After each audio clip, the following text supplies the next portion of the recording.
স্বরচিত লেখা আবৃত্তি করছি আমি শিথিল। কবিতার নাম রেপ।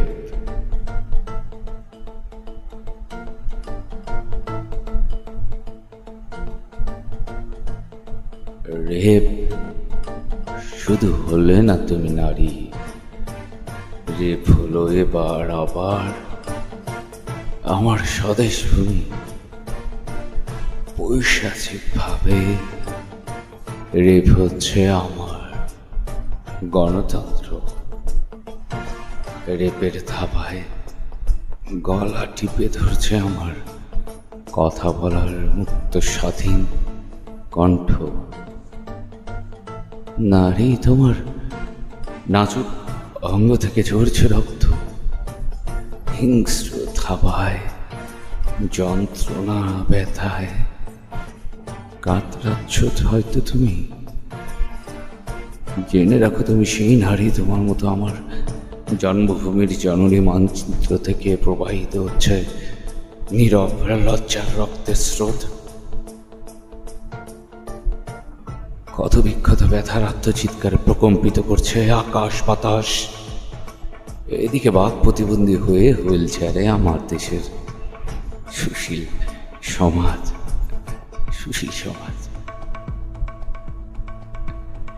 এ নারী, তুমি লজ্জা পেও না।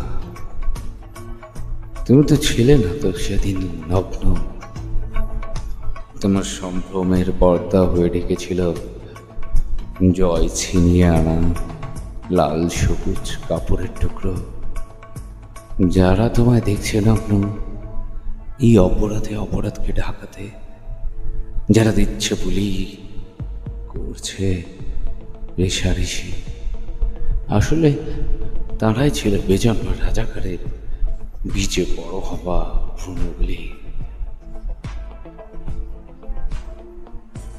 কতবার আমি চাইব ক্ষমা, কতবার আমি বলবো লজ্জায় আমার দেশ, আমার জন্মভূমি, আমার মাতৃভূমি, আমার জননী, আমার দেশ। হয় এবার আবার যুদ্ধে যাওয়ার জন্য হয়ে যাব প্রস্তুত, নয়তো বা আমায় এবার করো খুন অথবা গুম, অথবা আমি হয়ে যাব কোনো এক মর্গের বেয়ারিশ অতিথি হয়ে, থাকবে চোখে অর্ধগলিত পচা ঘুম। এভাবে পরাধীনতার শিকলে বন্দী না থেকে শহীদ বা মৃত্যু আমার কাছে শ্রেয়। মাতৃভূমি জননী সম্ভ্রম রক্ষায় জেতায় ব্যর্থ, বেঁচে থাকা সাথে লজ্জা, অপমান আর ঘৃণার। খুঁজে পাই না তো আমি বেঁচে থাকার কোনো স্বার্থ।